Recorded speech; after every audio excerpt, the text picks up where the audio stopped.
The same parents who cut me off at 18 were smiling at me across a polished courtroom table, as if nothing had ever happened. Their hands were folded, their posture relaxed, confident. After all, my billionaire grandfather was gone, and they believed his entire empire was finally within reach. I sat there silently, my pulse steady, listening to my mother whisper, "Of course, we'll manage everything for you, Naomi," like I was still a child. Like I hadn't survived years without them. Like I hadn't learned exactly who they were. They didn't ask how I felt. They didn't apologize.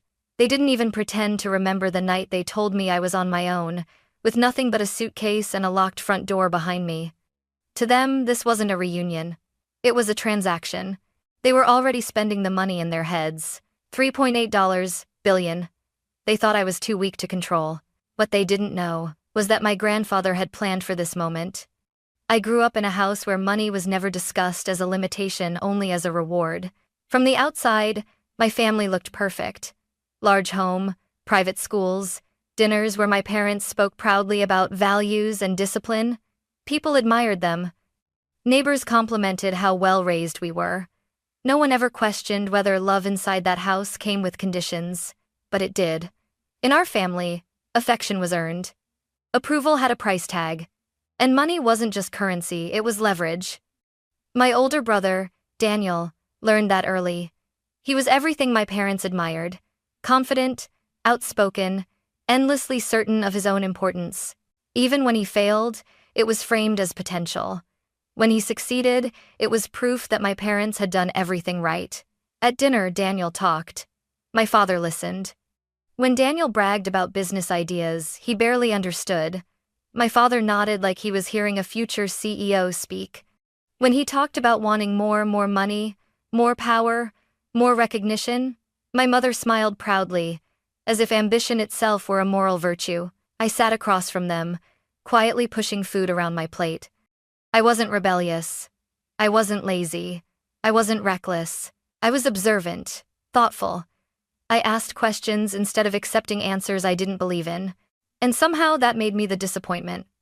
Whenever I spoke about books I loved or ideas that interested me, my mother tilted her head and said, "That's nice, Naomi," in a tone that made it clear the conversation was already over. My father barely looked up. To them, curiosity wasn't strength, it was inefficiency. The real divide became impossible to ignore once money entered the picture. Daniel turned 17 and received a brand new car, parked in the driveway with a bow on the hood. Everyone laughed and took photos. I remember my mother hugging him and saying, "This is an investment in your future." When my 18th birthday came around, there was no car, no celebration, just a quiet reminder that I needed to start being realistic. Daniel's college tuition was paid without question. Mine came with conditions. What's your plan? What's the return? What if you don't finish? When I asked carefully, quietly why things were so different, my father's face hardened. "Daniel understands the real world," he said. "You're too emotional, too sensitive. You expect things to be handed to you." That was the first time I realized something fundamental. In their eyes, I wasn't an investment. I was a liability. By the time I turned 18, the decision had already been made. They didn't argue. They didn't yell. They sat me down at the kitchen table like executives finalizing a contract. "You're an adult now," my mother said calmly. "It's time you learned to stand on your own." No mention of Daniel. No explanation of why he was still supported while I was being cut loose. The message was clear. Independence wasn't a value, it was a punishment. That night, I packed a single suitcase, 2 changes of clothes, a few personal items they never cared about anyway. My parents stood in the hallway and watched. Not cruel, not emotional, just detached. When the front door closed behind me, the sound echoed louder than any argument we'd ever had. Standing on that porch, gripping the handle of my suitcase, I didn't cry. I understood. I understood that in my family, love was conditional and I had failed the conditions. The only person who never looked at me like I was a mistake was my grandfather. William Carter didn't raise his voice. He didn't boast about his wealth, and he certainly didn't need to remind anyone who he was. While my parents used money to control the room, my grandfather used silence. He watched, he listened, and somehow He always seemed to understand what people were really saying, especially when they thought they weren't saying anything at all. After I was cut off at 18, I didn't tell him right away. Pride kept my mouth shut. Shame filled in the gaps. But he noticed anyway. He was the one who called me first, his voice steady and unhurried. "Naomi," he said, as if nothing in the world could ever rush him. "Come have dinner with me tonight." I tried to make excuses. Work, homework, anything to avoid admitting the truth. He didn't argue. He just paused and said, "I'll be here." When I arrived, he didn't ask where I was living. He didn't ask why I looked so tired. He simply poured me a glass of water, set a plate in front of me, and let the silence do its work. Eventually, I broke. Not with tears, with exhaustion. I told him everything I'd never said out loud, the lectures, the comparisons, the way Daniel was always treated like a future worth funding, while I was treated like a risk they couldn't afford. I expected disappointment, or pity. Instead, my grandfather leaned back in his chair and smiled faintly. "So," he said, "they finally showed you who they are." That was it. No outrage, no shock, just confirmation. From that point on, he became my quiet refuge.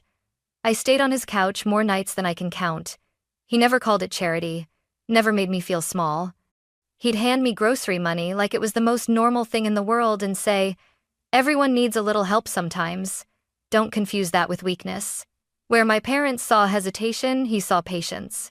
Where they saw sensitivity, he saw perception. "You notice things," he once told me while we played chess late at night. "That makes people uncomfortable, especially people who rely on control." He never spoke badly about my parents, but he didn't defend them either. And that silence spoke louder than any condemnation. As years passed, I built my life piece by piece. Nothing glamorous, nothing flashy. And every step of the way, my grandfather watched quietly from the sidelines, never interfering, never directing, just observing. Sometimes, I'd catch him studying me with an expression I couldn't quite read. Not pride, not concern, calculation. At the time, I thought he was just an old man reflecting on the past. I didn't realize he was looking ahead. And I had no idea that while my parents had written me off as a loss, my grandfather was doing something very different. He was preparing. When my grandfather died, the world didn't stop, but something inside me did. William Carter had been a constant presence in my life for years, quiet and immovable, like a landmark I never questioned would always be there. Even when his health began to decline, I convinced myself he had time. Men like him always did. They survived recessions, betrayals, wars. They didn't simply disappear. So when the lawyer called, his voice careful and formal, I already knew what he was going to say before the words left his mouth. "I'm sorry for your loss, Naomi." The grief came later. What arrived first was numbness. I flew in for the will reading 2 days later. I wore black not because anyone told me to, but because it felt wrong not to. Sitting alone in the back seat of the car on the way to the courthouse, I told myself not to expect anything. A watch, a letter, maybe one of his old chess sets. That was it. I wasn't naive enough to imagine more. My parents were already there when I walked in. They looked revitalized. My mother stood up immediately, her face softening into something that might have passed for warmth if I didn't know her so well. She reached for my hands like we were reuniting after a misunderstanding instead of years of silence. "Naomi," she said gently, "I'm so glad you came."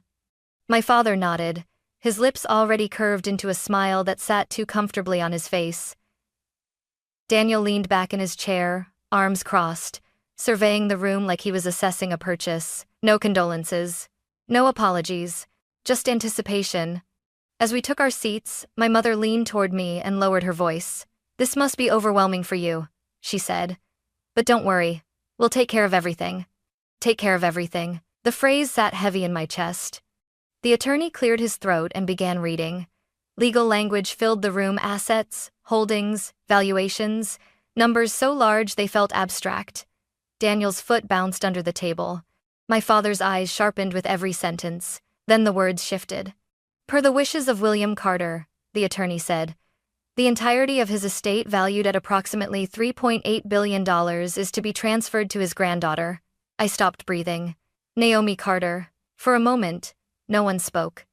Then my mother exhaled sharply, like she'd been holding her breath the whole time. My father smiled wider. Daniel let out a low laugh, shaking his head.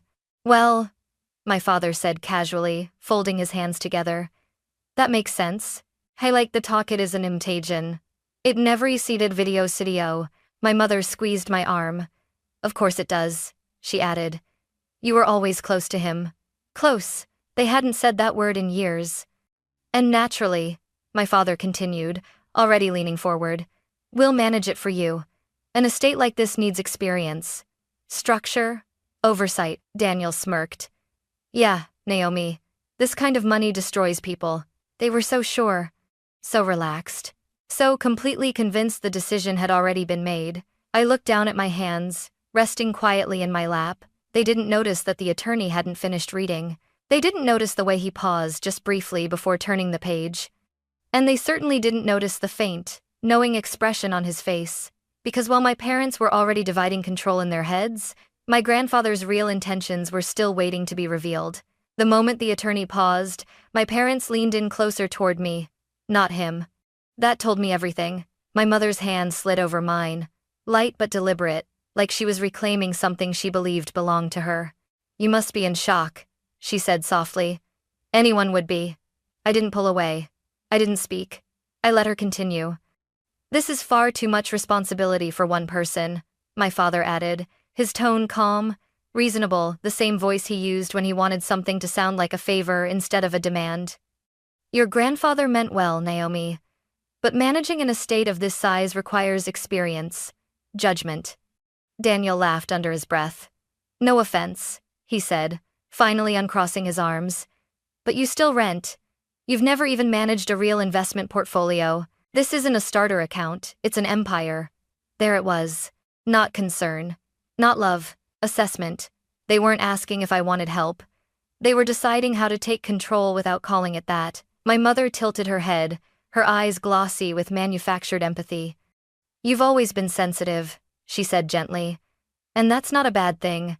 But money like this, it breaks people. We don't want to see you ruin your life. Ruin my life. The same people who had watched me leave their house with a single suitcase were suddenly worried about my well-being. I finally looked up. Ruin it how? I asked quietly. They exchanged glances quick, practiced. Well, my father said, bad investments, emotional decisions, trusting the wrong people.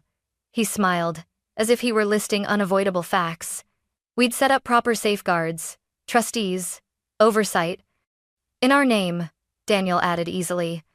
Just temporarily, temporary. Like the way they'd temporarily cut me off at 18. My mother squeezed my hand again. Harder this time. You don't need to prove anything, she whispered. Let us handle the pressure. That's what family is for. Family, the word felt foreign in her mouth.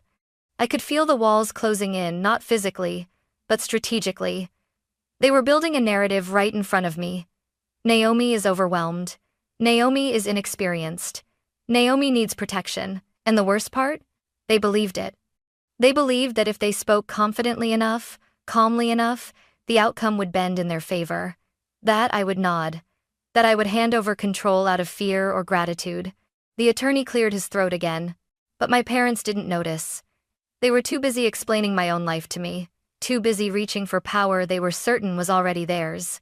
They had no idea they were speaking too soon, because my grandfather hadn't finished talking. And the next page of the will was about to tear their version of the story apart. The room had grown quiet, but not the respectful kind. It was the kind of silence that comes when people believe the decision has already been made.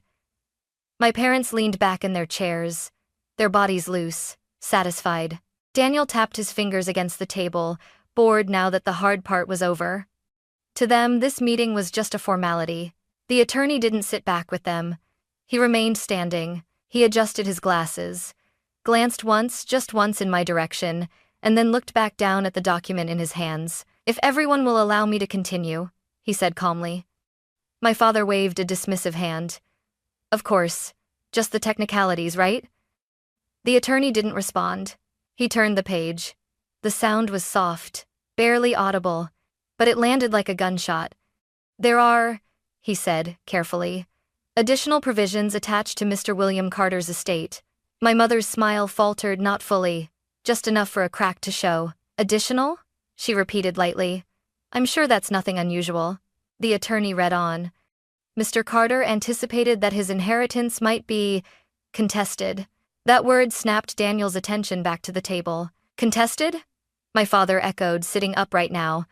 By whom? The attorney didn't answer him. He continued reading. In the event that any individual, including immediate family, attempts to interfere with, manage, restrict, or assume authority over the estate on behalf of Naomi Carter. My mother's hand slipped off mine. Such actions will be considered a direct violation of the will. The air in the room shifted. Daniel laughed sharply. That's ridiculous. The attorney didn't look up. Furthermore, he continued, his voice steady, Mr. Carter specified that no trustees, guardians, or external managers were to be appointed.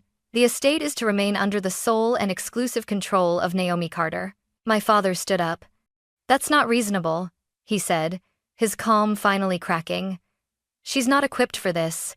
The attorney raised a finger, not sharply, but decisively. I'm not finished. My mother's face had gone pale. She opened her mouth, then closed it again.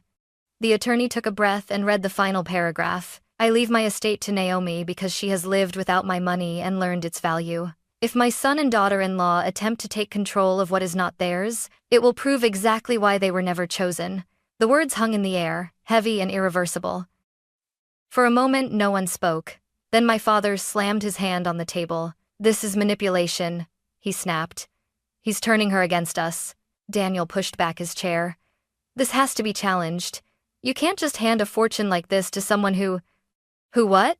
I asked. My voice cut through the room, sharper than I expected. They all turned to look at me. For years, I continued, standing now. You told me I wasn't capable, that I was too emotional, too risky, and now you're angry because someone finally disagreed with you. My mother rushed to her feet. Naomi, sweetheart, this isn't about that. Your grandfather was sick. He was influenced. No, the attorney said calmly. He was precise. Silence fell again.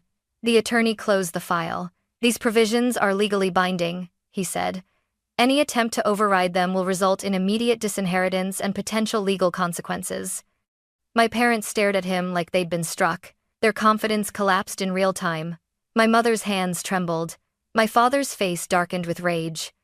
Daniel looked at me, not with superiority anymore, but with disbelief. They had come to that room smiling. They had come expecting control. Instead, they were leaving with nothing. And for the first time in my life, I wasn't the one being pushed aside. I was the one standing. While they realized too late that my grandfather hadn't just left me his fortune, he had left me the final word. They didn't accept it. I knew they wouldn't.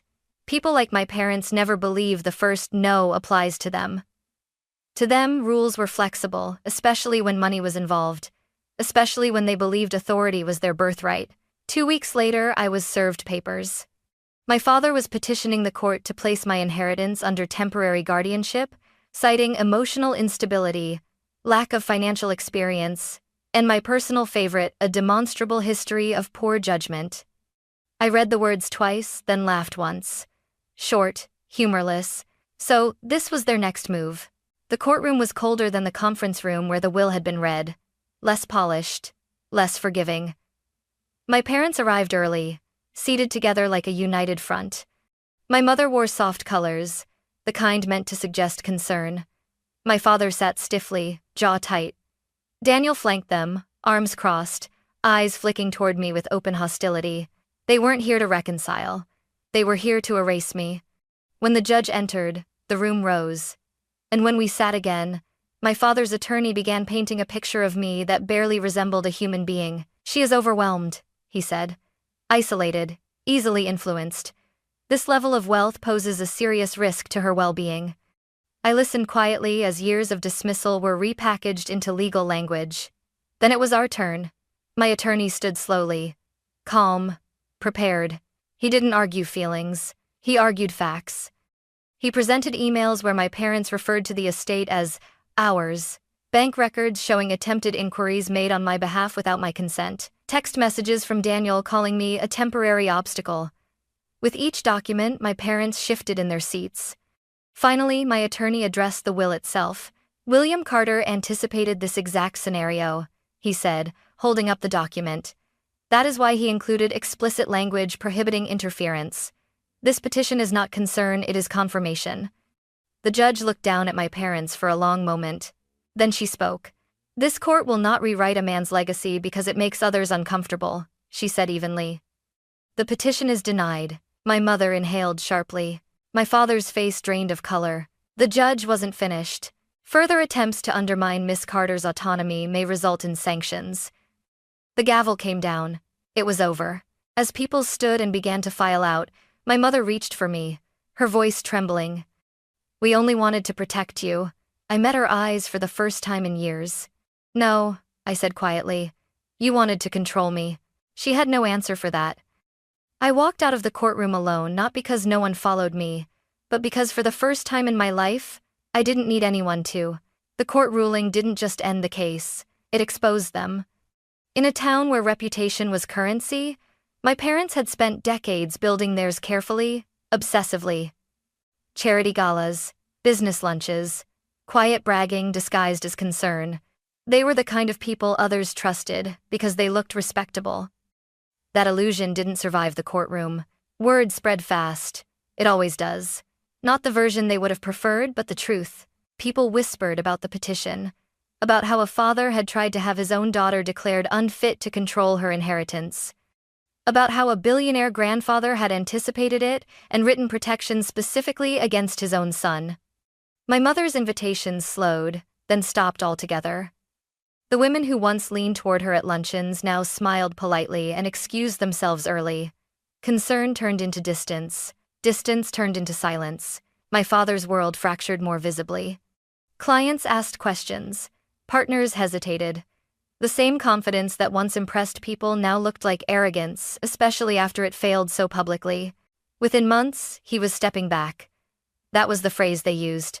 But everyone knew what it meant. Daniel unraveled fastest. Without my parents' certainty propping him up, he didn't know where to stand. The golden child image cracked under scrutiny.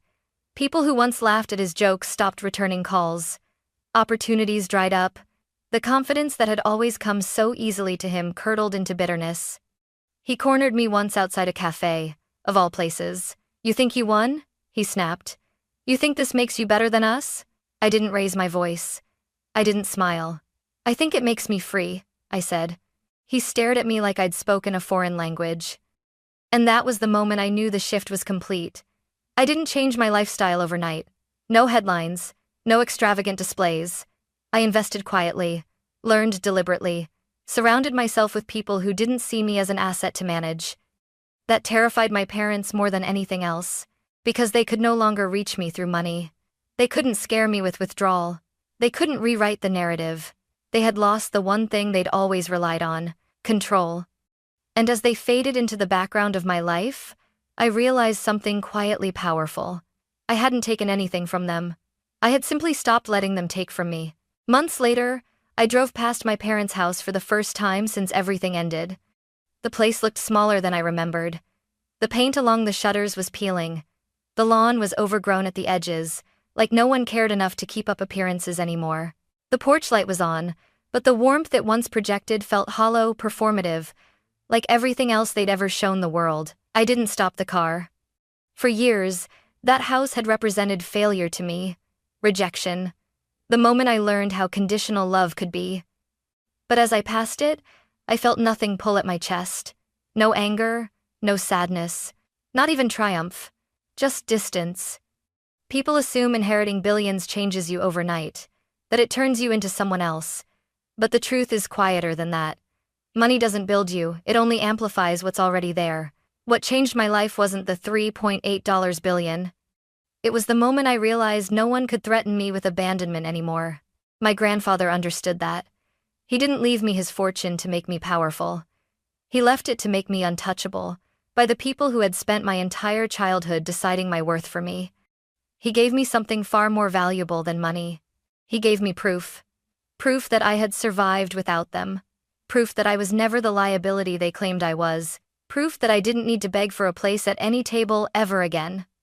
As I drove on, the house disappeared in my rearview mirror, and for the first time in my life, I didn't feel like I was leaving something behind. I felt like I was finally moving forward, on my own terms.